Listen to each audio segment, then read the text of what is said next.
हम यहाँ घूमने आए थे, लेकिन यहाँ आकर जीना सीख गए।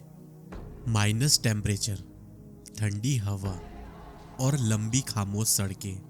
हम सब दोस्त टेम्पो ट्रेवलर में हंसी मजाक कर रहे थे, लेकिन बाहर की कंडीशंस कुछ और ही कहानी कह रही थी। यहाँ लोग ठंड से लड़ते नहीं, ठंड के साथ जीना सीख चुके हैं। छोटी छोटी चीजों में खुशी, कम रिसोर्सेस में स्ट्रॉन्ग लाइफ। स्पीति के लोग हमें बिना बोले बहुत कुछ सिखा गए। हमारे लिए ये ट्रिप फन था, मस्ती थी, रील्स थी, लेकिन उनके लिए ये रोज की जिंदगी है। माइनस डिग्री में कैसे सरवाइव किया जाता है, ये हम देखने आए थे और रिस्पेक्ट लेकर लौट रहे हैं। ये सिर्फ ट्रैवल व्लॉग नहीं, ये है दोस्ती, स्ट्रगल और रियल स्पीति लाइफ का एक्सपीरियंस। चलिए इस सफर को साथ महसूस करते हैं। देखो ना अंडी क्या भुन रहा है। देखो ना गाइस, देखो ना गाइस। सफर की शुरुआत होती है शिमला से। रास्ते चलते जाते हैं और देखते देखते रात हो जाती है और हम पहुंचते हैं सांगला। ठंडी रात, हंसी मजाक और एक याद जो सफर से भी लंबी चलती है।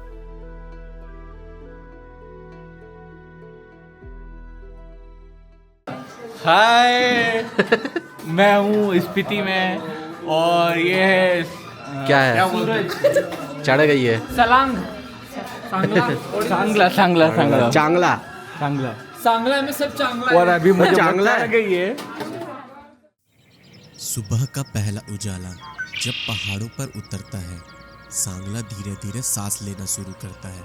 लकड़ी के घरों से उड़ता हल्का सा धुआं, आंगन में झाड़ू लगाते हाथ।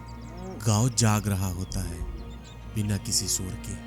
ठंडी हवा चेहरे को छू जाती है और लगता है जैसे वक्त यही ठहर गया हो।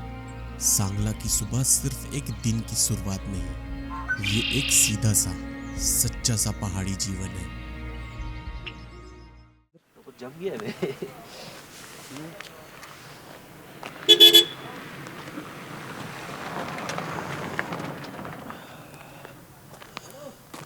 इधर बर्फ भी जम गया है। ये भी जम गया है।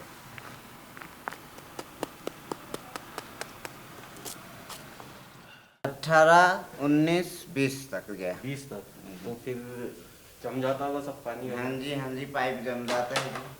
तब तो मुंह धो के काम चलाना पड़ता है। जैसे हम लोगों ने जल्दबाजी में सिर्फ शीशे को पोंछ के काम चलाते गाड़ी का। बस एक जग पानी मारा शीशे में और पोंछा और चला अपना, ऐसे करते।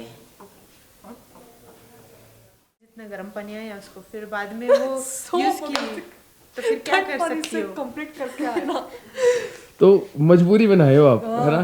बट आफ्टर रिजल्ट बॉडी गर्म हुआ। ठंड पानी से नहाने के लिए गर्म हुआ body. Okay, nice experience. Minus temperature, ये हम सबका पहला एक्सपीरियंस था। इससे पहले हम में से कोई भी ऐसी ठंड में नहीं रहा था। सांस से धुआं निकल रहा था, हाथ जम रहे थे, लेकिन हिम्मत जिंदा थी। और ये तो बस शुरुआत थी, आगे टेम्परेचर और गिरने वाला था और हम उस ठंड का सामना करने जा रहे थे। सुबह के करीब 9 बजे ठंड अभी भी हवा में बसी हुई थी और हम सब तैयार हो चुके थे अपनी अगली मंजिल की तरफ निकलने के लिए। सांगला धीरे धीरे पीछे छूट रहा था और रास्ता पहाड़ों के बीच कहीं खो सा गया था। गाड़ी के अंदर एक अलग सी एक्साइटमेंट थी, क्योंकि सामने था चितकुल, हिंदुस्तान का आखिरी गांव। जैसे जैसे हम आगे बढ़ते गए, पहाड़ और ज्यादा खामोश होता गया और हवा और ज्यादा तेज। हर मोड़ पर ऐसा लग रहा था जैसे हम शहर से नहीं, दुनिया से दूर जा रहे हो। हर चेहरे पर एक ही सवाल था, आगे क्या होगा? वो कैसी जगह होगी जहां जाकर रास्ता खुद खत्म हो जाता है। पहाड़ों के बिल्कुल आखिरी छोर पर बसा एक छोटा सा गांव। चितकुल भारत तिब्बत सीमा के बिल्कुल करीब होने की वजह से इसे हिंदुस्तान का आखिरी गांव कहा जाता है। समुद्र तल से लगभग 3450 मीटर की ऊंचाई पर हिमाचल प्रदेश के किन्नौर जिले में बास्पा घाटी का ये सबसे आखिरी और सबसे ऊंचा गांव बसा हुआ है। यहाँ पहुँचते ही महसूस होता है कि रास्ते यही रुक जाते हैं और खामोशी शुरू हो जाती है। बास्पा नदी के किनारे बसा चितकुल सिंपल जिंदगी, ठंडी हवा और सीधे सादे लोगों का गांव है।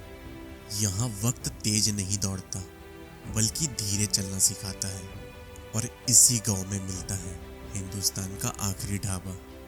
यहाँ खाना सिर्फ भूख मिटाने के लिए नहीं बल्कि सफर को यादगार बनाने के लिए होता है।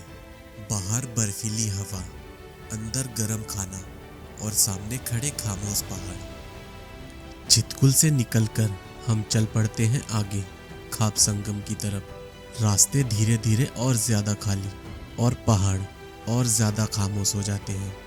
यही पहाड़ों के बीच दो अलग अलग रास्ते से आई नदियां मिलती हैं, एक स्पीति की तरफ से और एक तिब्बत की तरफ से। दो अलग सफर, दो अलग रंग और मिलकर बनाती है सतलुज को। इस संगम पर खड़े होकर ऐसा लगता है जैसे प्रकृति खुद एक कहानी सुना रही हो। यहीं से हम निकलते हैं ताबो की तरफ। रास्ता लंबा है, थकान महसूस होती है और सूरज धीरे धीरे पहाड़ों के पीछे छुप जाती है। ताबो पहुंचते पहुंचते रात हो जाता है।